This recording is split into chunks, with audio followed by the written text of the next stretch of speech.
Saya, Hazwan, hendak berkongsi satu kisah yang aneh berlaku dalam hidup saya. Kisah ini berlaku semasa saya kecil dahulu. Umur saya tidak berapa ingat, tetapi pada masa itu saya masih belum bersekolah lagi. Pada satu hari, saya yang ketika itu masih bersekolah rendah, pulang dari sekolah dan mengalami demam panas dan meracau-racau. Yang paling pelik, separuh mukanya seperti ada kulit kering.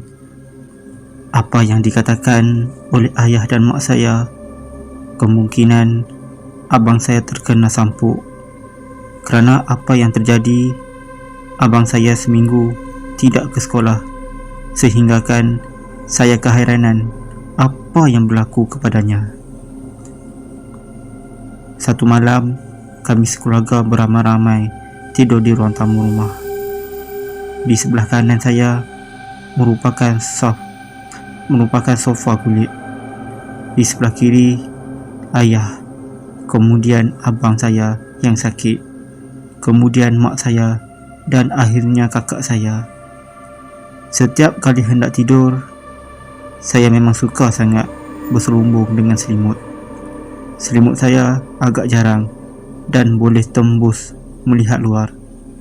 Saya baring berselumbung kaku, tidak bergerak. Malam sudah mula sepi dengan bulan yang amat terang. Saya masih tidak boleh tidur. Mata melihat kiri dan kanan jelas kelihatan dengan bantuan bulan terang. Malam itu sangat sunyi. Bunyi angin pun tidak ada. Apatah lagi bayang-bayang pokok tidak bergerak. Memang sangat sepi. Saya hairan sangat. Tiba-tiba saya terdengar bunyi seperti ada orang berada di luar rumah.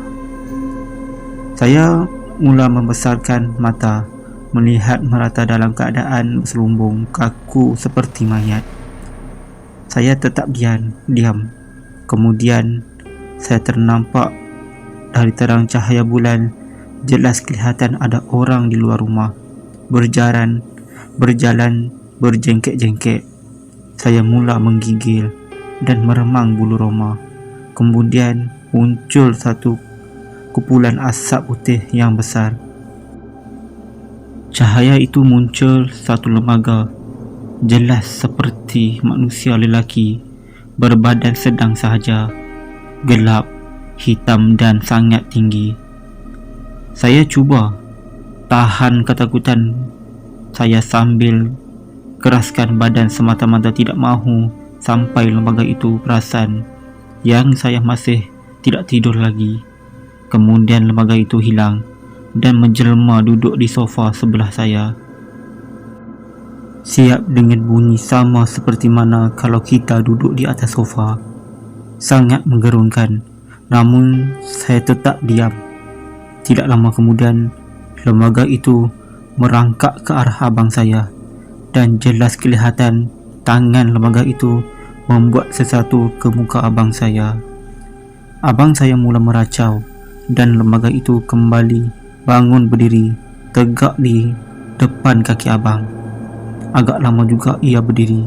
Saya sudah tidak dapat mengawal ketakutan dan terus memanggil ayah saya, namun suara saya tidak boleh terkeluar dari mulut.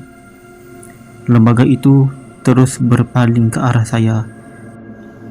Ia terus berjalan di sudut sebelah kanan, berdepan dengan kakak saya. Saya melihat ia mengangkat kedua-dua tangannya. Alangkah terkejutnya saya. Kukunya sangat panjang. Saya diselamatkan dengan berkumandangnya azan subuh dari masjid yang berdekatan. Lembaga itu terus hilang dan kami sekeluarga bangun melihat keadaan saya yang pucat. Ayah dan mak bertanya kenapa dengan saya. Setelah memberitahu segalanya, ayah pun membuat keputusan untuk menghantar saya dan abang pergi berubat pada pagi itu juga. Alhamdulillah, ustaz yang merawat kami dapat membantu memulihkan abang saya dan juga menghilangkan rasa ketakutan yang ada kepada saya.